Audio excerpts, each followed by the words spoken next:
দাজ্জাল কি? আল্লাহ দাজ্জালকে ক্ষমতা দিয়েছেন, আল্লাহ দাজ্জালকে ক্ষমতা দিয়েছেন মরা মানুষকে জিন্দা করবে, জিন্দা মানুষকে মেরে দেবে। বুঝতে পারলেন না? একটা মানুষকে দাজ্জাল ধরে ট্যাং ধরে ফেড়ে দিল, কয় টুকরা হলো? কথা বলে না। কয় টুকরা হলো? দিয়ে দাজ্জাল আবার জমিয়ে দিলে, ফের এক টুকরা হয়ে গেল, মরে গেল, ফের ঠিক হয়ে গেল। এটা আপনার চোখের সামনে করবে, সত্যিকারেরই করবে, মিথ্যা নয়। মিথ্যা না মৌলভী সাহেব, মিথ্যা নয়, সত্যিকারেরই করবে। এই ক্ষমতা আল্লাহ দিবেন দাজ্জালকে। তালোয়ার দিয়ে মাথা আলাদা করে দিল, দূরে পড়ে গেল মাথা। দাজ্জাল তার মাথাটা এনে তার ঠিক জায়গায় গর্দনে যেখানে সেট করার সেখানে সেট করে দিল, লোকটা ভালো হয়ে গেল। দাজ্জাল আকাশের দিকে বলবে, এই বৃষ্টি হ হ, এখানে হ হ, বর্ষণ হ বর্ষণ হ, ঝমঝম বৃষ্টি শুরু হয়ে গেল। দাজ্জাল বলবে, এই বৃষ্টি বন্ধ হ বন্ধ হ বন্ধ হ, বন্ধ হয়ে গেল। দাজ্জাল বলবে, সূর্য না না, আজকে নয় আজকে নয়, বসে যাও বসে যাও বসে যাও, সূর্য বসে যাবে। আল্লাহ পাক রব্বুল আলামিন দাজ্জালকে এত ক্ষমতা দেবেন, নিজেরই জান্নাত জাহান্নাম তৈরি করবে। দাজ্জালের যে কথা শুনলো, দাজ্জাল তাকে জান্নাতে দেবে, তার জান্নাতে। আর দাজ্জালের কথা যে অমান্য করে দিল, দাজ্জাল তাকে জাহান্নামে দেবে। মনে রাখবেন, দুনিয়াতে দাজ্জালের জান্নাত মানে আখেরাতে আল্লাহর জাহান্নাম। দুনিয়াতে দাজ্জালের জাহান্নাম মানে আখেরাতে আল্লাহর জান্নাত। আলহামদুলিল্লাহ, নাহমাদুহু ওয়া নাস্তাঈনুহু ওয়া নাস্তাগফিরুহ ওয়া নাউযু বিল্লাহি মিন শুরুরি আনফুসিনা ওয়া মিন সাইয়্যাতি আমালিনা। মান ইয়াহদিহিল্লাহু ফালা মুযিল্লা লাহু ওয়া মান ইউযলিলহু ফালা হাদিয়া লাহু। ওয়া আশহাদু আল্লা ইলাহা ইল্লাল্লাহু ওয়াহদাহু লা শারীকা লাহু ওয়া আশহাদু আন্না মুহাম্মাদান আবদুহু ওয়া রাসূলুহু। আম্মা বা'দ, ফাউযু বিল্লাহি মিনাশ শাইতানির রাজীম। বিসমিল্লাহির রহমানির রহিম। ইয়া আইয়ুহাল্লাযীনা আমানুত্তাকুল্লাহ হাক্কা তুকাতিহি ওয়া লা তামুতুন্না ইল্লা ওয়া আনতুম মুসলিমুন। ইয়া আইয়ুহান নাসুত্তাকু রাব্বাকুমুল্লাযী খালাকাকুম মিন নাফসিন ওয়াহিদা ওয়া খালাকা মিনহা যাওজাহা ওয়া বাসসা মিনহুমা রিজালান কাসীরান ওয়া নিসাআ ওয়াত্তাকুল্লাহাল্লাযী তাসাআলুনা বিহি ওয়াল আরহাম ইন্নাল্লাহা কানা আলাইকুম রাকীবা।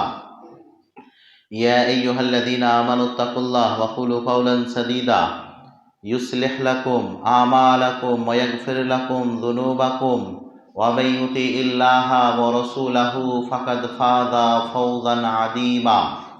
ফাউযু বিল্লাহি মিনাশ শাইতানির রাজীম। মিন হামদিহি ওয়া নাফসি। বিসমিল্লাহির রহমানির রহিম। ওয়া ইয়াকুলুনা মাতা হাযাল ওয়া'দ ইন কুনতুম সাদিকিন। কুল ইন্নামাল ইলমু ইনদাল্লাহ ওয়া ইন্নামা আনা নাযীরুম মুবিন।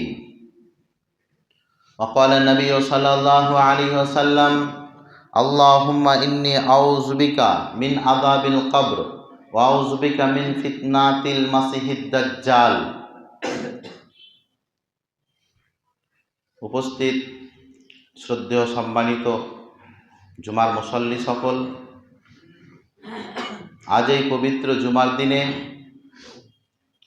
আপনাদের সম্মুখীন আলোচনার বিষয় হচ্ছে কিয়ামতের পূর্বে পৃথিবীর অবস্থা। এই পৃথিবী একদিন ধ্বংস হবে। এই পৃথিবীরও একটি নির্ধারিত আয়ু আছে। এই পৃথিবীকে আল্লাহ কিভাবে ধ্বংস করবেন তার সুন্দর একটি রূপরেখা কোরআন এবং হাদিসের মধ্যে আমাদেরকে আল্লাহ তাআলা জানিয়েছেন। কোন জায়গায় আল্লাহ বলেছেন, ইজা জুলজিলাতিল আরযু জিলজালাহা ওয়া আখরাজাতিল আরদু আসকালাহা। আল্লাহ যেই দিন এই পাহাড় পর্বত, এই চন্দ্র সূর্য গ্রহ সব কিছুকে চৈচির করে দেবেন, এই সমস্ত কিছু এই জমিনের মাটিতে সেই রকমভাবে উড়ে বেড়াবে যেমনভাবে তুলা সামান্যতম হাওয়াতে উড়ে বেড়ায়। পৃথিবী ধ্বংস এটা নিশ্চিত। কিন্তু কবে ধ্বংস, এই ইলিমটাকে বলা হয় কেয়ামতের ইলিম বা কেয়ামতের জ্ঞান, যেটা আল্লাহ পাক রব্বুল আলামিন কোনো নবী, কোনো রসুল বা কোনো মানুষকে জানাননি, সেটা আল্লাহর ব্যাপার। সূরা মুলুকের 2 নম্বর রুকুতে আল্লাহ বলছেন, ওয়ায়াকুলুনা মাতা হাযাল ওয়াদু ইন কুনতুম সাদিকিন। এই নবী, তোমাকে তারা জিজ্ঞাসা করে যে এই মুহাম্মদ, তুমি যদি সত্যিকারেরই নবী হবে তো তুমি বলো সেই দিনটা কোন দিন, যেই দিন আল্লাহ কিয়ামত নিয়ে আসবেন, কিয়ামত অনুষ্ঠিত করবেন, সেই দিনটি কোন দিন। তারা জিজ্ঞাসা করে, ওয়ায়াকুলুনা মাতা হাযাল ওয়াদু ইন কুনতুম সাদিকিন কুল ইন্নামাল ইলমু ইনদাল্লাহ। আল্লাহ বলছেন, মানুষেরা জিজ্ঞাসা করছে তোমাকে যে কিয়ামত কখন হবে, কখন আল্লাহ দুনিয়াকে ধ্বংস করবে, কখন আল্লাহ পাক রব্বুল আলামিন এই পৃথিবীকে ধ্বংস করবেন। তুমি যদি জানো মুহাম্মদ, তাহলে তুমি বলো, আমরা তোমাকে বিশ্বাস করে নেব। আল্লাহ বললেন, কুল ইন্নামাল ইলমু ইনদাল্লাহ। এই নবী, আপনি তাদেরকে বলে দিন কিয়ামতের বিষয়টি, কিয়ামত কখন সংগঠিত হবে, আল্লাহ পৃথিবী কখন ধ্বংস করবেন, এটা আল্লাহর ইলিম। এই জ্ঞান, এই ইলিম, এই সময়, এই মুহূর্ত আল্লাহ পাক রব্বুল আলামিন কোনো মানুষকে দেননি। জিবরাইল আলাইহিস সালাম আল্লাহর নবীর কাছে এলেন, এসে আল্লাহর নবীকে বলছেন, ইয়া মুহাম্মদ, এই আল্লাহর নবী, আপনি আমাকে বলেন মাতা আসসা, আল্লাহর নবী কিয়ামত কখন হবে আপনি বলেন তো। জিবরাইল, একজন ফেরেশতা, আল্লাহর নবীর কাছে এলেন, এসে বলছেন মাতা আসসা, এই আল্লাহর নবী, আপনি বলেন তো কিয়ামত কখন হবে। আল্লাহর নবী বললেন, যে ব্যক্তি আমাকে প্রশ্ন করছে সেই ব্যক্তি আমার চাইতে বেশি ভালো জানে, তথা জিবরাইলের চাইতে বেশি জ্ঞান রাখেন না আল্লাহর নবী কিয়ামত কখন হবে। কেন? আল্লাহর সঙ্গে ডাইরেক্ট যার কথা হয় তার নাম হচ্ছে জিবরাইল, আর আল্লাহর সঙ্গে আল্লাহর নবীর ডাইরেক্ট কথা হয় না, মধ্যেখানে একজন সোর্স আছে, মাধ্যম আছে, একজন ব্যক্তি আছে, একজন ফেরেশতা আছে, যার নাম হচ্ছে জিবরাইল। আল্লাহ নবী বললেন, আমি ততটা জানি না যতটা এই প্রশ্নকারী জানেন। তখন জিবরাইল আবার জিজ্ঞাসা করলেন যে আপনি কিছু নিদর্শনগুলি বলেন, কিয়ামত কখন হবে, আপনি বলেন তো, কিয়ামতের কিছু নিদর্শন বলেন, কিছু নমুনা বলেন, উদাহরণ বলেন, যে এগুলো হতে গেলে কিয়ামত কাছাকাছি চলে এসেছে। তখন আল্লাহ নবী বললেন, আনতারাল আমাত রব্বাতাহা, এমন একটা দিন আসবে যে মানুষেরা নিজের মালিকদের উপরে অত্যাচার করবে। দাসী তার প্রভুকে, তার মালিককে জন্ম দেবে। এর কয়েকটা মানে হয়। দাসী জন্ম দেবে কাকে? নিজের মালিককে। এর কয়েকটা মানের মধ্যে একটা মানে হবে মা বাপকে মানুষেরা, এমন একটা যুগ আসবে যে মা বাপকে মানুষেরা নকার চাকরের মতন করে দেবে। যাকে জন্ম দিয়েছে সেই হয়ে গেল মালিক, আর যে জন্ম দিয়েছে সেই হয়ে গেল বাড়ির চাকর। আজকে পরিস্থিতি অনেকটাই এইরকম। যে বিয়ে করে নিয়ে এসছেন যাকে, তার নাকি বলে শরীর খারাপ হয়ে যাবে, সাদা চেহারা কালো হয়ে যাবে, এর জন্য উনুনের কাছে যাবে না। আপনার মা সারা জীবন রান্না করেছে, ওই তাকে, বুড়া মানুষটাকে রান্না করতে হয়, আপনার স্ত্রী যাবে না। কেন? গ্লেজ খারাপ হয়ে যাবে।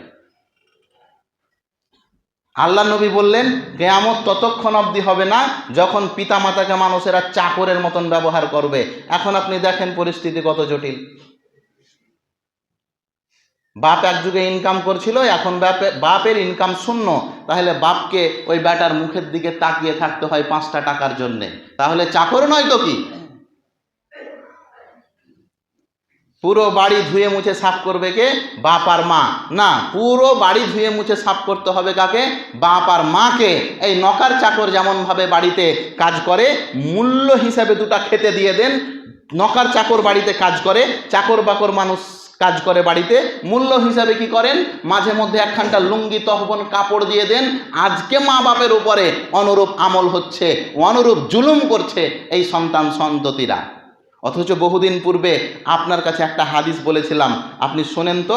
আল্লাহ নবীর কাছে একজন ব্যক্তি এলেন, একটা বেটা। কে এলেন? ছেলে বেটা এলেন। আল্লাহ নবীকে বলছেন, আল্লাহ নবী, আমার বাপ আমার কাছ থেকে টাকা নিয়ে নেয়, আমাকে বলে নাও। পকেট টকেটে হয়তো রাখি, আমার কোথায় টাকা রাখি আমার আব্বা তো জানে যে বেটা কোথায় টাকা টাকা রাখে। তো যেখানে আমি টাকা পয়সা রাখি আমার বাপ আমাকে বলে না নিয়ে নেয়। কেমন হলো আল্লাহ নবী? এটা কি চুরি হয়ে গেল না? আমার বাপ আমার টাকা নিয়ে নেয়। আল্লাহ নবী ওই বেটাকে বলছেন, ওই বেটাকে, যে বেটা বাপের ব্যাপারে অভিযোগ করতে এসেছেন আল্লাহ নবীর কাছে, আল্লাহ নবী বলছেন তোমার টাকা আর তুমি এবং তোমার সম্পদ, তুমি এবং তোমার সম্পদ এই দুটাই হচ্ছে তোমার বাপের সম্পদ। তুমি এবং তোমার সম্পদ এই দুটাই হচ্ছে তোমার বাপের সম্পদ। তোমার বাপ প্রয়োজনীয় কোনো জিনিস নিতে গেলে তোমার অনুমতির প্রয়োজন নেই। শোনেন প্রিয় ভাই, আল্লাহ তাআলা বাপকে অথরিটি দিয়েছেন, অধিকার দিয়েছেন, তার প্রয়োজন আপনার পকেট থেকে নেবে, এটাই নিয়ম। আপনাকে ভ্রুক্ষেপ দিবে, আপনাকে জানাতে হবে, জানাই তো ভালো। যদি না জানিয়েও বাপ নিয়ে নেই টাকা, প্রয়োজন যতটা ততটা, তাহলে কোনো আপত্তি নেই, এটা চুরিও নয়। হ্যাঁ, এখানে আবার ভিন্ন কথা, বেটার পকেট থেকে নিয়ে বেটিটাকে পার্সেল পাঠাচ্ছে, এটা আবার ফের আলাদা হিসাব। এক বেটার পকেট থেকে নিয়ে তখন অন্য বেটার ছেলেরাকে দিয়ে দিচ্ছে, এই হিসাব কিন্তু আলাদা। বাপ, আমি আপনাকে এটা বলিনি। আপনার চা খাওয়ার ইচ্ছা হয়েছে, মুড়ি ঘুগনি কিছু খান, ভালো মন্দ খাওয়ার ইচ্ছা হয়েছে, বেটাকে ভ্রুক্ষেপ না দিয়েও 10, 20, 50 প্রয়োজনীয় টাকা বেটার পকেট থেকে বাপ নিতে পারে, এতে কোনো পাপের বিষয় নয়। কিন্তু হ্যাঁ, দুইজনকে ভ্রুক্ষেপ রাখতে হবে, বাপকেও ভ্রুক্ষেপ রাখতে হবে আর বেটাকেও ভ্রুক্ষেপ রাখতে হবে। বাপ যেন দুই নজরি ফের না হয়ে যায়। বাপের পকেট থেকে নিয়ে তখন অন্যদিকে আপনি খরচ করছেন, সেদিকে ভ্রুক্ষেপই নাই, বিষয়টা যেন এরকম না হয়। সম্মানীয় উপস্থিতি, আল্লাহ নবী মুহাম্মদ সাল্লাল্লাহু আলাইহি সাল্লাম বললেন যে কিয়ামতের নিদর্শনগুলির মধ্যে একটা হচ্ছে কি, পিতামাতাকে নকার চাকর বানিয়ে দেওয়া হবে। আমার আলোচনার পূর্বে আপনাকে একটা কথা বলি। দেখুন, কিয়ামতের পূর্বে এই পৃথিবীর অবস্থাটা কি হবে একটা জুমাতে বলা সম্ভব নয়। এর জন্য ইনশাআল্লাহ আখেরাত এবং কিয়ামতের পূর্বে পৃথিবীর অবস্থা, এটা নিয়ে আমরা ইনশাআল্লাহ কয়েকটা সিরিজ করব। আজকে আপনাকে কিছু এলোমেলোভাবে কথা বলবো, এক জায়গা থেকে উঠিয়ে আর এক জায়গায় নিয়ে যাবো, আর এক জায়গা থেকে উঠিয়ে আর এক জায়গায় নিয়ে যাব, গচ্ছিতভাবে একটা সিরিজ তৈরি হবে ইনশাআল্লাহ আগামী থেকে, যেটার বিষয় থাকবে কিয়ামতের পূর্বের অবস্থা পৃথিবীর এবং আখেরাত। আমি আপনাকে বলছিলাম কিয়ামতের নিদর্শনগুলি, যেই বড় বড় নিদর্শন আপনাকে নমুনা দিয়ে যাই, একদিন গচ্ছিতভাবে এক একটা বিষয় নিয়ে আপনাকে আলোচনা করব। কিয়ামতের পূর্বে আল্লাহর নবী মুহাম্মাদুর রাসূলুল্লাহ সাল্লাল্লাহু আলাইহি সাল্লাম বলছেন জেনা আম হয়ে যাবে, ব্যভিচার আম হয়ে যাবে, ব্যভিচারের কোনো সীমা থাকবে না। সমাজ পরিস্থিতি এমন তৈরি হয়ে যাবে, জেনাকে আর হারাম মনে করবে না, ব্যভিচারকে আর হারাম মনে করবে না। আজকে আমরা সমাজে দেখতে পাই যে একটা ছেলে একটা মেয়েকে নিয়ে পালিয়ে এসছে, একটা ছেলে একটা মেয়েকে নিয়ে পালিয়ে এসছে, ওই মেয়ের আবার সুন্দরভাবে যখন বিয়ে হচ্ছে রাজি হয়ে বরযাত্রী গেছে ভালো ভালো মানুষেরা। এটা জেনাকে সাপোর্ট? বুঝতে পারলেন না? পাড়াতে এরকম ঘটনা নেই আপনাদের? অমুকের ছেলের সঙ্গে অমুকের মেয়ের ঘটনা হয়েছে, মৌলভী সাহেব তাহলে কি বিয়ে দেবো না? আপনি দেন, মৌলভী সাহেব আপনাকে বাধা দেয়নি। আমি আপনাকে যে কথা বলতে চেয়েছি, ওই বিয়ের কর্তা হর্তা এই সমস্ত উঠা বসা বরেদ বরযাত্রী আপনারা কেন যাচ্ছেন? কুকুর বাঁদরদেরকে পাঠান, যে যা কবুল বলে নিয়ে চলাই। এলাকায় তো কুকুর বাঁদরের অভাব নেই, ওগুলোকে পাঠিয়ে দেবেন, ওরা নিয়ে আসবে। ভালো মানুষ আপনি কেন যাচ্ছেন? আপনি সাপোর্ট করলেন না? নোংরাকে যখন আপনার আশ্রয় দিবেন, ও নোংরা আরো প্রভাব ফেলবে সমাজের মধ্যে। কিয়ামতের বড় বড় নিদর্শনগুলির মধ্যে একটি নিদর্শন হচ্ছে ইমাম মেহেদির এই পৃথিবীতে আবির্ভাব। ইমাম মেহেদি আসবেন, একজন মুসলিম সেনা, একজন মুসলিম রাষ্ট্রপতি, একজন মুসলিম খলিফা। পুরো বিশ্ব যাকে দেখে থরথর করে কাঁপবে। কিসের আমেরিকা, কিসের ইসরায়েল, কিসের চায়না, কিসের রাশিয়া, পুরো পৃথিবীতে আল্লাহ রাজত্ব কায়েম করবেন, আল্লাহ রাজত্ব প্রতিষ্ঠিত করবেন ইমাম মেহেদির আবির্ভাবে, ইমাম মেহেদির আগমনে। আল্লাহ নবী মুহাম্মদ সাল্লাল্লাহু আলাইহি সাল্লাম বললেন, পৃথিবীতে চারিদিকে যখন বর্বরতা ছেয়ে যাবে, আল্লাহ তখন ইমাম মেহেদি পাঠাবেন। এই ইমাম মেহেদি এই পৃথিবীতে ইসলামের রাষ্ট্র ব্যবস্থা কায়েম করবে। তারপরে আবার পৃথিবী তিনার ইন্তেকালের পরে, তিনার রাজত্বের পরে তিনি আবার এই দুনিয়া থেকে চলে যাবেন। তিনি রাজত্ব করবেন মাত্র 7 বছর ইমাম মেহেদি। তারপরে কি হবে? বড় বড় নিদর্শনগুলির মধ্যে একটি নিদর্শন হচ্ছে দাজ্জালের আবির্ভাব। দাজ্জাল কি? দাজ্জাল একজন ব্যক্তি। দাজ্জাল কি? দাজ্জাল আজমের সন্তান। দাজ্জাল কি? অলৌকিক ক্ষমতাধারী। দাজ্জাল কি? দাজ্জাল এমন যে আপনি চোখে দেখতে গেলে অন্তরের মধ্যে যদি ঈমান না থাকে তাহলে আপনি দাজ্জালের সাপোর্টার হবেন। দাজ্জাল কি? আল্লাহ দাজ্জালকে ক্ষমতা দিয়েছেন। আল্লাহ দাজ্জালকে ক্ষমতা দিয়েছেন মরা মানুষকে জিন্দা করবে, জিন্দা মানুষকে মেরে দেবে। বুঝতে পারলেন না? একটা মানুষকে দাজ্জাল ধরে ট্যাং ধরে ফেড়ে দিল, কয় টুকরা হলো? কথা বলে না। কয় টুকরা হলো? দিয়ে দাজ্জাল আবার জমিয়ে দিলে, ফের এক টুকরা হয়ে গেল, মরে গেল, ফের ঠিক হয়ে গেল। এটা আপনার চোখের সামনে করবে, সত্যিকারেরই করবে, মিথ্যা নয়। মিথ্যা না মৌলভী সাহেব, মিথ্যা নয়, সত্যিকারেরই করবে। এই ক্ষমতা আল্লাহ দিবেন দাজ্জালকে। তালোয়ার দিয়ে মাথা আলাদা করে দিল, দূরে পড়ে গেল মাথা। দাজ্জাল তার মাথাটা এনে তার ঠিক জায়গায় গর্দনে যেখানে সেট করার সেখানে সেট করে দিল, লোকটা ভালো হয়ে গেল। দাজ্জাল আকাশের দিকে বলবে, এই বৃষ্টি হ হ, এখানে হ হ, বর্ষণ হ বর্ষণ হ, ঝমঝম বৃষ্টি শুরু হয়ে গেল। দাজ্জাল বলবে, এই বৃষ্টি বন্ধ হ বন্ধ হ বন্ধ হ, বন্ধ হয়ে গেল। দাজ্জাল বলবে, সূর্য না না আজকে নয় আজকে নয়, বসে যাও বসে যাও বসে যাও, সূর্য বসে যাবে। আল্লাহ পাক রব্বুল আলামিন দাজ্জালকে এত ক্ষমতা দেবেন, নিজেরই জান্নাত জাহান্নাম তৈরি করবে। দাজ্জালের যে কথা শুনলো, দাজ্জাল তাকে জান্নাতে দেবে, তার জান্নাতে।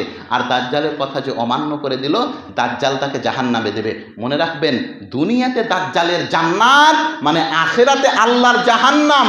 দুনিয়াতে দাজ্জালের জাহান্নাম মানে আখেরাতে আল্লাহর জান্নাত। পুরোপুরি বিপরীত। আপনি আশ্চর্য পরিস্থিতি হয়ে যাবে সেই দিন। এর জন্য আল্লাহ নবী আমাদেরকে দোয়া শিখিয়েছেন কি? আল্লাহুম্মা ইন্নী আউযুবিকা মিন আযাবিল কবর ওয়া আউযুবিকা মিন ফিতনাতিল মাসিহিদ দাজ্জাল। কত ভয়াবহ দৃষ্টি আপনি দেখুন, যে আল্লাহর নবী আমাদের দোয়া শিখালেন। তুমি কি বলো? আল্লাহুম্মা ইন্নী আউযুবিকা মিন আযাবিল কবর, হে আল্লাহ আমি তোমার কাছে আশ্রয় চাইছি, হে আল্লাহ আমি তোমার কাছে পরিত্রাণ চাইছি কবরের ভয়াবহতা থেকে, কবরের আযাব থেকে। কবরের আযাব কত আশ্চর্য জানেন? কবরের আযাব কত আশ্চর্য জানেন? ইবনে মাসুদ, ইবনে আব্বাস, এই প্রখ্যাত বড় বড় সাহাবী, এই জান্নাতি মানুষেরা যখন কবরের পাশে আসতেন চোখের বন্যা বইয়ে দিতেন, চোখ দিয়ে পানি থামতো না। মানুষেরা জিজ্ঞাসা করত, আপনি জান্নাত জাহান্নামের আলোচনা হতে গেলে এত কাঁদেন না, জাহান্নামের আলোচনা হতে গেলে এত কাঁদেন না, কিন্তু কবরকে দেখে আপনি কেন কাঁদেন? তিনারা বলতেন, আরে আখেরাতের প্রথম মঞ্জিল, আখেরাতের প্রথম অবস্থা, ইহজগতের পরে ইহজগতের পরে সেই জগতের প্রথম ধাপ, প্রথম সিঁড়ি হচ্ছে কবর। যেই ব্যক্তি কবর থেকে নাজাত পেয়ে নিল, সেই ব্যক্তি ওই দিক থেকেও নাজাত পেয়ে নেবে। যেই ব্যক্তি প্রথম ধাপে নাজাত পেল, পরিত্রাণ পেল, ছুটি পেয়ে নিল, তার প্রতি দয়া করা হলো, সেই ব্যক্তি সেই সমস্ত বাকি জিনিসগুলির উপরে দয়া করা হবে। হে প্রিয় ভাই, কবর এমন একটা জিনিস, ভালো মন্দ ঠিক ভুল কিচ্ছু চিনে না। এই কবর ধনী গরিব কিচ্ছু চিনে না। দেখতে সুন্দর না কুৎসিত, কবর এটা বুঝে না। কবর বুঝে তার মাটিকে, কবর বুঝে তার দেহকে আমাকে পচে গলিয়ে দিতে হবে। এই কবরের মধ্যে এমন পোকা আছে, এই কবরের মধ্যে এমন সাপ বিচ্ছু আছে, এই কবরের মধ্যে এমন পরিস্থিতি আছে। নবী মুহাম্মদ সাল্লাল্লাহু আলাইহি সাল্লাম একটা রাস্তা দিয়ে চলে যাচ্ছেন, আল্লাহ নবী বলছেন, এই কবরবাসীদের হাড়গুড় যা আছে সব ধুল্লা করে দেওয়া হলো, কিছুই নেই। আল্লাহ নবী মুহাম্মদ সাল্লাল্লাহু আলাইহি সাল্লাম যেতে যেতে একটা খেজুরের ডাল নিলেন, খেজুরের ডাল, ওই খেজুরের ডালটা নিয়ে আল্লাহ নবী কবরটাই রেখে দিলেন। সাহাবাই কেরাম বললেন, আল্লাহ নবী এতগুলি কবর পেরিয়ে এলাম, কোনোটাতে আপনি খেজুরের ডাল রাখলেন না কেন? এইটার উপরে কেন আপনি রাখলেন? আল্লাহ নবী বললেন, জানো এদের উপরে শাস্তি হচ্ছে? আমাকে জিবরাইল বলল, এদের উপরে শাস্তি হচ্ছে কোনো বড় পাপের জন্য নয়। কিসের পাপ? তারা পেশাব করত আর পেশাবের ছিটা থেকে বাঁচত। আজকে মুসলমানের বাচ্চা হয়ে তুমি পেশাব করে পানি ব্যবহার করো না? হে ছি ছি ছি ছি ছি। অনেক মানুষ আছে, অনেক মানুষ পেশাব করে পানি তাকলে না। লা হাওলা ওয়ালা কুওয়াতা ইল্লা বিল্লাহ। এই মুসলমান নাপাক, অপবিত্র, গালিজ, কতটা জঘন্য মন মানসিকতার হতে গেলে এরকম মাসুম হতে পারে? রাস্তায় আপনি যান, মোটর সাইকেল দাঁড় করে 34-এর আগা দিকে, এই 34-এর পাশেই ও দাঁড়িয়ে দাঁড়িয়ে পেশাব করছে কুকুরের মতন করে। ছি! আল্লাহ পাক রব্বুল আলামিন কুকুর বললাম তো রাগলেন নাকি? এটা আল্লাহর ভাষা। উলাইকা কাল আনআম বাল হুম আযাল। আল্লাহ বলছেন যাদের কাছে দিন নেই, ধর্ম নেই, তারা চতুষ্পদ জন্তুর চাইতেও খারাপ। আপনি মানে করেন চতুষ্পদ জন্তুর চাইতেও খারাপ যদি কুকুর শিয়াল না হয়, তাহলে কি মানে? আপনি করে দেন আমাকে। মৌলভী সাহেব মানে ভুল হয়ে গেল, তাহলে আপনি বলেন চতুষ্পদ জন্তুর চাইতে বালহুম আজাল উলাইকা কাল আনআম, এটা আল্লাহর ভাষা। উলাইকা কাল আনআম, তারা চতুষ্পদ জন্তু নয়, বালহুম আজাল, তার চাইতেও নিকৃষ্ট মানের প্রাণী কারা? যাদের কাছে দিন ধর্ম নেই। সম্মানীয় উপস্থিতি, এই হাদিস থেকে একটা কথা আপনাকে বলি, যে আমাদের মধ্যে একটা কথা আছে যে কবরের যদি আমরা খেজুরের ডাল পুঁতে দিই, তাহলে খেজুরের ডালটা যতদিন জিন্দা থাকবে, মরবে না, শুকাবে না, ততদিন নাকি বলে আজাব হবে না। ব্যাপারটা এরকম নয়। ওই কবরের সঙ্গে খাস ছিল ওটা, আল্লাহ নবীর সম্পর্কিত ওই ঘটনাটা। পৃথিবীর মাটিতে আর কোনোদিন আল্লাহ নবী কোনো কবরের উপরে খেজুরের ডাল লাগাননি বা পুঁতেননি। এবার আপনাদের বলি, আমাদের কবরস্থানেও একটা চালু আছে। আমাদের মানে আপনাদের, যেটা রঘুনাথপুর কবরস্থান। বাপ মরে গেছে, কোনোদিন বাপকে 5 টাকার চা খেলায়নি, আর বাপ মরে গেছে, আর মাথার উপরে বেলে একটা গাছ লাগাবে। কি দুনিয়া এলো এটা রে ভাই! আরে আল্লাহর বান্দা, কবরে গাছ লাগাতে হয় না, ফলের গাছ লাগাতে হয় না মৌলভী সাহেব, এমনি না গাছ লাগাতে হয়। কোনো গাছই কবরে লাগাতে হয় না। যেখানে মাটি ধোয়া হয়ে গেছে, আমি ওই কবরের কথা বলছি। যেখানে মাটি ধোয়া হয়নি, ওই ব্যাপারটা ভিন্ন। যেখানে মাটি দিয়ে দিয়েছেন, কবর হতে হতে হতে হতে আসছে, তো যেদিকে কবর হয়ে গেছে, যে পাটটিতে, ওই পাটটিতে কিচ্ছু করা যাবে না, গাছ লাগাও যাবে না, না গাছ লাগা যাবে না। আগাছা যেগুলো বেরিয়ে যাচ্ছে, ওগুলো ভিন্ন ব্যাপার। আপনারা লাগাননি, বেরিয়ে গেছে, কিন্তু এ কোন নীতি এলো যে বাপ মরেছে এই জন্য সেখানে আপনি একটা কবর লাগাবেন? মৌলভী সাহেব, এটা চিহ্ন। কি করবেন চিহ্ন রেখে? আপনি যদি এখানে বলেন রব্বের হামহুমা কামা রব্বায়ানি সাগীরা, আপনার বাপ যদি 7 সমুদ্র 13 নদী পারেও যদি কবর হয়, তাহলে দোয়া কবরে যেতে হবে না, দোয়া আরশে যেতে হবে। দোয়া কোথায় যেতে হবে? আরশে। আল্লাহ নবী বললেন, দাজ্জালের কাছ থেকে কি চাও? পরিত্রাণ চাও। কি দোয়া বলবে? আল্লাহুম্মা ইন্নী আউযু বিকা মিন আযাবিল কবর ওয়া আউযু বিকা মিন ফিতনাতিল মাসিহিদ দাজ্জাল। হে আল্লাহ, কবরের শাস্তি থেকে একটু বাঁচাইও আল্লাহ। হে আল্লাহ, দাজ্জালের ফিতনা থেকে বাঁচাইও আল্লাহ। দাজ্জালের ফিতনা যে এত বড় ফিতনা, দাজ্জালের ফিতনা যে এত বড় ফিতনা, বড় বড় ইলিমালা মানুষ, বড় বড় ওলামাই কেরাম, বড় বড় জ্ঞানী ব্যক্তিরাও ওই দাজ্জালের অনুসারী হবে। দাজ্জালকে দেখবে যে আল্লাহ হচ্ছেন জীবন এবং মৃত্যুর মালিক, তো এইও তো জীবন এবং মৃত্যুর মালিক, এইও তো মানুষকে জিন্দে এবং মারতে পারছে। অসংখ্য অনুসারী হবে। মাত্র 40 দিনে পুরো পৃথিবীর 12টা বাজিয়ে দিবে যে তার নাম দাজ্জাল। কতদিন? 40 দিনে আপনি ভারতে ঘুরতে পারবেন না গো মৌলভী সাহেব। ফ্লাইট নিয়ে ঘুরবো, জাহাজ নিয়ে, তবু 40 দিনে পৃথিবী ভ্রমণ করতে পারবেন না। আর এই কি করবে? মাত্র 40 দিনে পুরো পৃথিবীকে অচল করে দেবে, তার নাম দাজ্জাল। মাত্র 40 দিন পুরো পৃথিবীর চাক্কা জাম করে দেবে, তার নাম হচ্ছে দাজ্জাল। কত বড় ফিতনা! নবী মুহাম্মদ সাল্লাল্লাহু আলাইহি সাল্লাম একদিন চোখ বুজে আছেন আর মুচকি মুচকি হাসছেন, আবার কাঁদছেন, চোখ বুজে আছেন, মুচকি মুচকি হাসছেন, আবার কাঁদছেন। সাহাবায়ে কেরাম দেখে আছেন, এ কেন অবস্থা? আল্লাহ নবী একবার হাসছেন, একবার কাঁদছেন। ইতিমধ্যে আল্লাহ নবী একবার হাসছেন, একবার কাঁদছেন, চোখ বুজে বুজে চোখ খুলে দিয়েছেন। সাহাবায়ে কেরাম আল্লাহ নবীর দিকেই দেখেছিলেন। আল্লাহ নবী, আপনি কাঁদছিলেনও আবার হাসছিলেনও, ঘটনা কি? আল্লাহ নবী বলছেন, আমাকে দেখানো হলো দাজ্জালের ফিতনা, আমাকে দেখানো হলো দাজ্জালের ফিতনা। সমস্ত মুসলমানেরা দাজ্জালের অনুসারী হয়ে গেছে, দাজ্জালকে আল্লাহ বলে মেনে নিয়েছে। ইতিমধ্যে আমি যখন দেখলাম এটা, তখন আমার চোখ দিয়ে পানি চলে এলো, আমি কাঁদতে লাগলাম। তারপরে আল্লাহ নবী, আপনি হাসলেন কেন?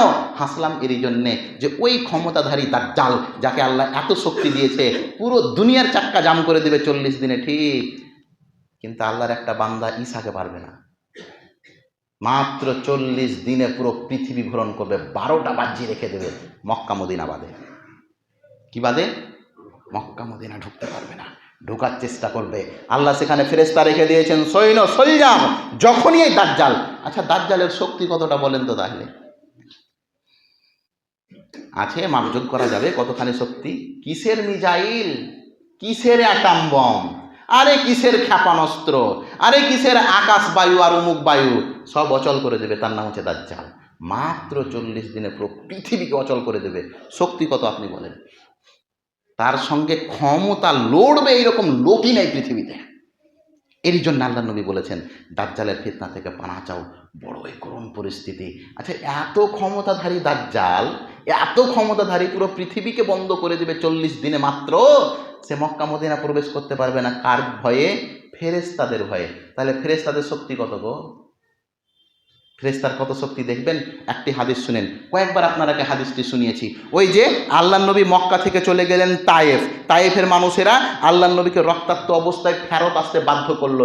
আল্লাহ নবী তায়েফ থেকে ফিরে আসছেন, পুরো শরীরে কাফেরেরা পাথর মেরেছে, মাথা দিয়ে রক্ত পড়ছে, বাহু দিয়ে রক্ত পড়ছে, পা হাতে পাথর মেরে মেরে কেটে কেটে দিয়েছে। শরীরের মধ্যে একটা জায়গা নেই যে জায়গায় কাফেরেরা পাথরের বাড়ি মারেনি।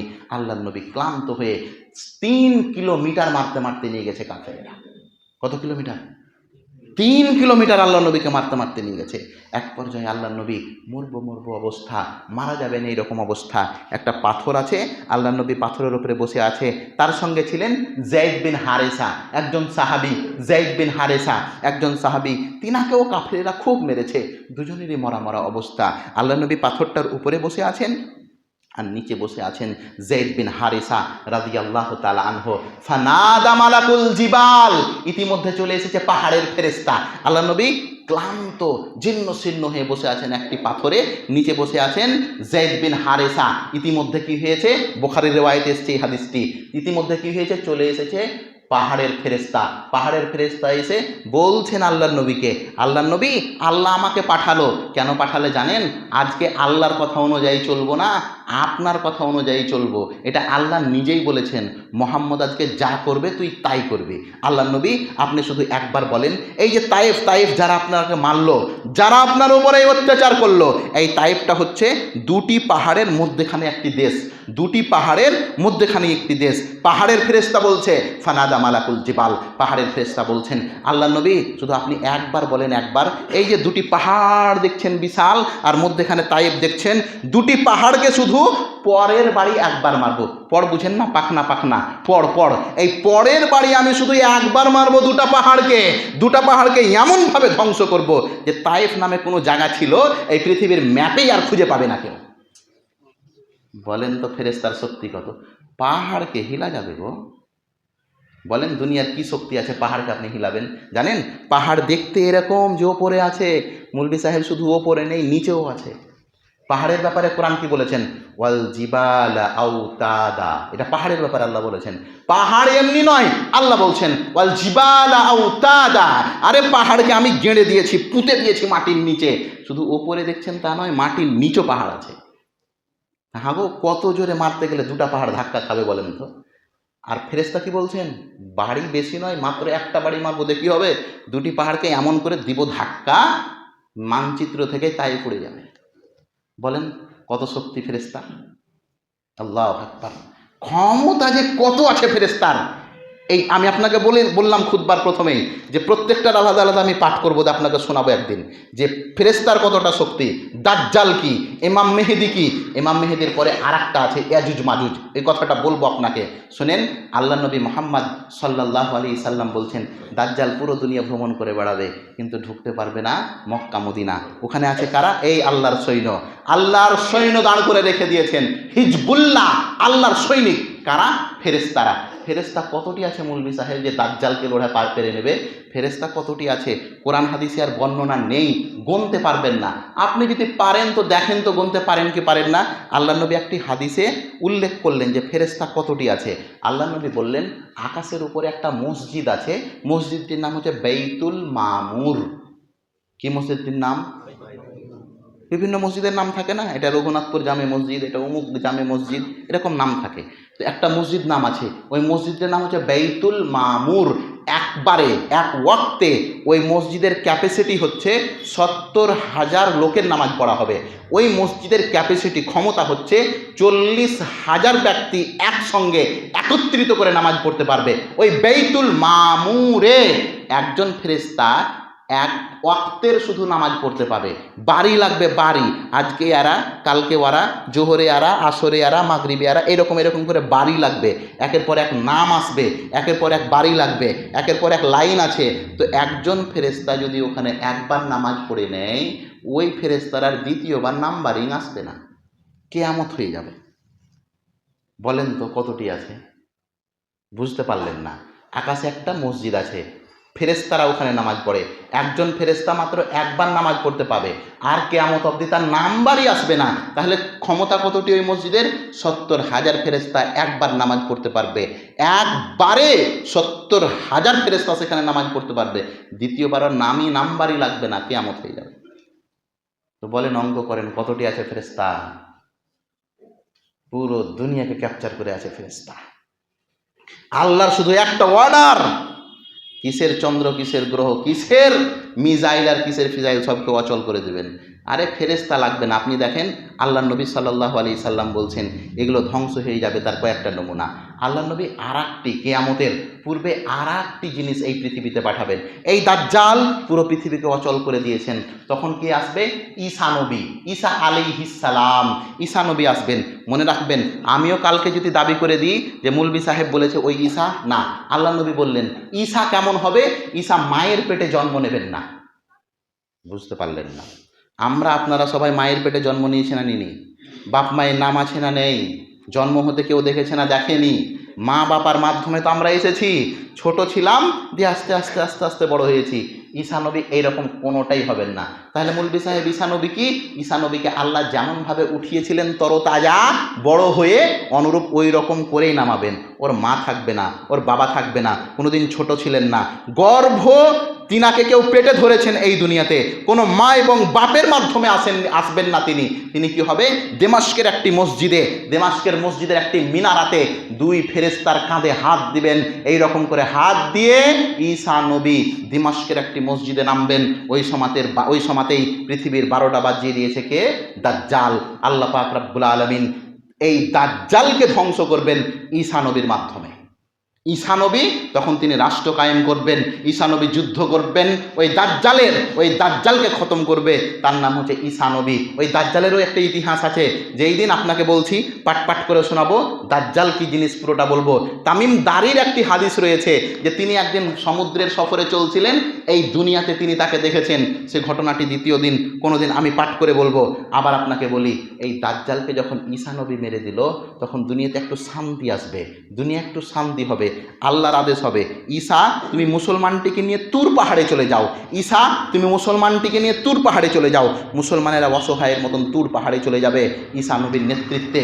ওই সময়তে আল্লাহ একটি সম্প্রদায় পাঠাবেন যাদের নাম ইয়াজুজ মাজুজ। কি নাম? ইয়াজুজ মাজুজ। কিয়ামতের পূর্বে আসবে। এরা এখনো দুনিয়াতে আছে। কোথায় আছে কেউ জানে না, আল্লাহ পাক রব্বুল আলামিন সেগুলো ভালো জানেন। এই দুনিয়াতেই আছে ইয়াজুজ এবং মাজুজ। ইয়াজুজ মাজুজ কি? একটি সম্প্রদায়। এরাও হচ্ছে আদমের সন্তান, অন্য কাউরি সন্তান নয়, এরাও আদমের সন্তান। ইয়াজুজ মাজুজ কি? দেখতে নাটা নাটা, ভুঁটিটা চাপটা, দেখতে নাটা নাটা, ভুঁটিটা চাপটা, চোখগুলো বড়, মাথাগুলো খিসমিসের মতন। খিসমিসের মতন মানে কি বলেন তো? ট্যাপসা টুকরা থাকবে, প্লেন থাকবে না। চোখগুলো বড় বড়, মাথাটা, ভুঁটিটা একটু বড়, আর নাটা নাটা তারা হবে। এত কুখ্যাত প্রজাতি দুনিয়াতে যা আছে সব খেয়ে সাবাড় করে দেবে। আল্লাহু আকবার। আল্লাহ নবী বলছেন এই সমুদ্রতে এরা মুখ লাগাবে, পানি পান করবে। কাতি সমুদ্রতে কতখানি পানি আছে বলেন তো আপনি? সমুদ্রতে মুখ লাগাবে, সমুদ্র চুষেই শেষ করে দেবো, শুকিয়ে দিবে সমুদ্রকে। আর ওই সমুদ্রেতে হেঁটে হেঁটে যাবে, ওরাই বলবে মনে হয় এখানে কোনোদিন পানি ছিল। আল্লাহু আকবার। আরে আদমদের চেল ডেল আটা নুন তেল যা আছে সব খেয়ে নেবে। খাবার তো আর কিছু নেই, কি খাবে? তাহলে গাছ আর গাছের পাতা খেয়ে শেষ কর। পৃথিবীতে একটাও গাছ আর গাছের পাতা রাখবে না, সব খেয়ে নেবে ইয়াজুজ মাজুজে। দুনিয়াতে অচল করে দেবে এরাও। একটু শান্তি এসেছিল দাজ্জালের মৃত্যুর পরে, আমি কি বললাম? একটু শান্তি এসেছিল, আবার দুনিয়াকে অচল করে দেবে। ঈসা আলাইহিস সালাম মুসলমানদেরকে নিয়ে চলে গেছেন তুর পাহাড়ে। আর এই ইয়াজুজ মাজুজ এদের যে কি কোয়ালিটি, এটা আর একদিন বলবো আপনাকে। এদের জন্ম কি, এদের কোন অবস্থায় আছেন, এটা আর একদিন বলবো আপনাকে। শুধু আঁচ দিয়ে আমি কথাগুলো এগিয়ে যাচ্ছি। এই ইয়াজুজ মাজুজের অত্যাচার কোনো মানুষ সহ্য করতে পারবে না, পুরো পৃথিবী গচল করে দেবে। দৌড়তে দৌড়তে দৌড়তে দৌড়তে এরা চলে যাবে ফিলিস্তিন। এরা চলে যাবে কোথায়? ফিলিস্তিন। দিয়ে চলে যাবে বাইতুল মুকাদ্দাস। বাইতুল মুকাদ্দাসের পাহাড়ে চেপে পুরো দুনিয়া দেখবে। কই রে, আদমের তো কেউ বেঁচে নেই, আর মানুষ তো কেউ বেঁচে নেই, এই দুনিয়ার যা ছিল সবকে তো শেষ করে দিলাম। তার মানে আকাশে মনে হয় কেউ আছে, দে আকাশে তীর মার, দে আকাশে তীর মার। তখন ইয়াজুজ মাজুজ আকাশে তীর মারতে শুরু করবে, কিছুই দেখতে পাবে না। তারা সন্দেহ করবে, মনে হয় কেউ আকাশে আছে, দুনিয়াতে তো নেই, জমিনে তো নেই, তাহলে আকাশে কেউ আছে নাকি? আকাশে অগণিত তীর ছাড়বে। আল্লাহ নবী মুহাম্মদ সাল্লাল্লাহু আলাইহি সাল্লাম বলছেন, আল্লাহ তখন কি করবেন? তাদের তীরগুলো রক্ত মাখা ফেরত পাঠাবেন, রক্ত মাখা ফেরত পাঠাবেন। ওই রক্ত মাখা তীর দেখে বলবে, দেখতে কাউকে ঠিক, কিন্তু তীর কাউকে মেরে এসেছে। আকাশে তীর চালালো, কাউকে দেখতে পেয়েছে? কাউকে পায়নি, কিন্তু আল্লাহর নবী বলে দিয়েছেন রক্ত মাখাসে ফেরত আসবে তীর। আর সে বলবে, দুনিয়ার লোককে তো শেষ করেছি, আকাশে যে ছিল তাকেও শেষ করে দিয়েছি। করুণ পরিস্থিতি, ভাবার চিন্তার কুল থাকবে না। কিন্তু ওই তুর পাহাড়ের মুসলমানটি আর ঈসা নবী তখনও জীবিত থাকবেন ইয়াজুজ মাজুজের কালে। আল্লাহ পাক রব্বুল আলামিনের কাছে দোয়া করবেন, ঈসা নবী এবং সমস্ত মুসলমানেরা। পরিস্থিতি এত জটিল থাকবে যে মানুষদের কাছে মাসের পর মাস খাবার জন্য কোনো জিনিস থাকবে না, গাছের লতা পাতা খেয়ে বসবাস করবে। ইয়াজুজ মাজুজের যুগে আল্লাহর কাছে দোয়া করবে মুসলমানেরা, কেঁদে কেটে দোয়া করবে। আল্লাহ পাক রব্বুল আলামিন ইয়াজুজ মাজুজদের ঘাড়ে এক প্রকার ক্ষত দিবেন, ক্ষত, ঘা, এমন ঘা পোকা হয়ে যাবে। আর একটা মাত্র রাত্রিতে ওই পোকা হয়ে গেল ঘায়ে, মাত্র একটা রাত্রিতে যত ইয়াজুজ মাজুজ ছিল সবাই মরে যাবে এক রাতে। মানে ওই দোয়া করেছে, দোয়ার পরে ঘা হবে, ওই ঘা বাড়তে বাড়তে বাড়তে বাড়তে ছোঁয়াচের মতন হয়ে যাবে, সবাইকে ওই ঘাটা হয়ে যাবে, দুর্গন্ধময় পৃথিবী হয়ে যাবে, পুরো পৃথিবীতে পড়ে থাকবে ইয়াজুজ মাজুজের লাশ। আল্লাহ নবী বলছেন যে এমন পরিস্থিতি হবে, আল্লাহ বলবেন, এই মুসা, তুর পাহাড় থেকে নেমে এসো, মুসলমানদেরকে নিয়ে। পৃথিবীর মাটিতে ঈসা এবং মুসলমানদের পা ফেলার মতন জায়গা থাকবে না, ইয়াজুজ মাজুজ দিয়ে পুরো পৃথিবী ভর্তি। তারা আবার বলবে আল্লাহকে, আল্লাহ, এই পৃথিবী তো বসবাসের লায়ক নেই, এখানে গাছপালা নেই, দুর্গন্ধতে থাকা যায় না, পুরো পৃথিবীকে তো কি হয়েছে আল্লাহ, পোকা হয়ে গেছে, এখানে তো থাকা যায় না। আবার মুসলমানেরও ওই তুর পাহাড় পালিয়ে যাবে। আল্লাহ পাক রব্বুল আলামিন এই অচল পৃথিবী, দুর্গন্ধময় পৃথিবীতে আবার এক প্রকার উটের পিঠে যে হাওদা থাকে, উটের পিঠটা যে উঁচু হয়ে থাকে না, ওই হাওদার মতন এক প্রকার পাখি পাঠাবেন আল্লাহ। আর এই যে ইয়াজুজ মাজুজেরা মরে গলে পচে পড়ে আছে, এরাকে পায়ে করে উঠিয়ে আল্লাহ যেখানে বলবেন সেখানে ফেলে আসবেন। জমিনটা ওই ইয়াজুজ মাজুজ থেকে দূরে সরবে, কিন্তু দুর্গন্ধ দূর হবে না। আল্লাহ পাক রব্বুল আলামিন মুসলাধার বৃষ্টি দেবেন, এমন বৃষ্টি যে ওই বৃষ্টিতে যা ছিল সবকে ধুয়ে মুছে পরিষ্কার করে দেবে। ওই বৃষ্টিতে যা ছিল পৃথিবীতে সবকে ধুয়ে মুছে পরিষ্কার করে দেবে। অনুর্বর জমি ছিল, যেখানে কোনো ফসল হচ্ছিল না, গাছপালা যা ছিল সব ইয়াজুজ মাজুজ খেয়ে শেষ করে দিয়েছে, দুনিয়া অচল হয়েছিল। আল্লাহ পাক রব্বুল আলামিন একটি বৃষ্টি দিবেন, চকচক করবে জমিন। জমিন এখন যা আছে এর চাইতেও সুন্দর হয়ে যাবে। এরপরে আবার সুন্দরভাবে সব সাজা হবে, আবার ইসলামী খেলাফত ফিরে আসবে। এরপরে দেখেন পৃথিবীকে আল্লাহ নতুন রূপে সাজাবেন। কেমন রূপে সাজাবেন? এত বরকত দিবেন আল্লাহ জমিনের মাটিতে। একটা ডালিম ফল, ডালিম ফল মানে বেদানা, একটা ডালিম ফল পুরো একটা পরিবার মিলে খাবে। বলেন ডালিম ফলটা কত বড় হবে? একটা ডালিম ফল পুরো পরিবার নিয়ে খাবে। শুধু পরিবার নিয়ে খাবে তা নয়, ওই ডালিম ফলের খোসা হয় না, খোসা চোকা চোকা, ওই ডালিম ফলের চোকার মানুষেরা ছাতা বানাবে, ছাতা। ডালিম ফলের চোকা চোকা, চোকাটাকে কি বানাবে? ছাতা বানাবে মানুষেরা, নিজের মাথা রক্ষণের জন্যে ওগুলোর ছাতা বানাবে। আপনি ভাবেন কত বড় ডালিম হবে। একটি গাভীর দুধ একটি পরিবার খাবে, একটি উটের দুধ একটি খানদান খাবে, একটি ছাগলের দুধ এক দাদার পরিবারের যতটি সন্তান সন্ততি সবাই খাবে একটি ছাগলের দুধ। বরকত চারিদিকে ফুটে পড়বে, এতই বরকত হবে, এতই বরকত হবে যে মানুষের কাছে টাকা পয়সার কোনো অভাব থাকবে না। এরপরে আল্লাহ পাক রব্বুল আলামিনের আরও কিছু নিদর্শন আছেন কিয়ামতের, আমি সেগুলো বলবো। আরও কিছু কথা বলবো কিয়ামতের পূর্বে ফেরেশতাদের শক্তি যে জিনিসগুলি আছে সেগুলো বলবো। ফেরেশতাদের যে কত শক্তি আছে এটা আপনি চিন্তা ভাবনা করতে পারবেন না। হে প্রিয় ভাই, কিয়ামত বড়ই কঠিন জিনিস, কিয়ামত বড়ই কঠিন জিনিস। নবী মুহাম্মদ সাল্লাল্লাহু আলাইহি ওয়াসাল্লাম বলেছেন, কিয়ামত সত্য, কিয়ামতকে যে অস্বীকার করবে সে কাফির হয়ে যাবে। আল্লাহ পাক রব্বুল আলামিন যেন আমাদের এই কিয়ামতের পূর্বেকার এই পৃথিবীর অবস্থা কি এটা যেন আপনাদের সম্মুখীন আমি ভালোভাবে পেশ করতে পারি। আল্লাহর যেন দয়া থাকে, সুন্দরভাবে আপনাদের সম্মুখীন এই আলোচনাগুলো তুলে ধরতে পারি একের পর এক সিরিজ করে। এবং বিশেষ করে আপনাদেরকেও বলবো, আপনারা অবশ্যই এই জিনিসগুলি বুঝবেন, অবশ্যই এগুলো বুঝার প্রয়োজন আছে। যদি না বুঝেন তাহলে দুনিয়া কী করে বুঝবেন ইমাম মেহেদিকে, ঈসাকে, ইয়াজুজ মাজুজকে, দাজ্জালকে, পৃথিবীতে আরও কত রকম কী হবে অন্য একদিন বলবো। আল্লাহ যেন আমাদের সকলকে এই সহজ সরল কথাগুলো বুঝার তৌফিক দান করেন, আমিন।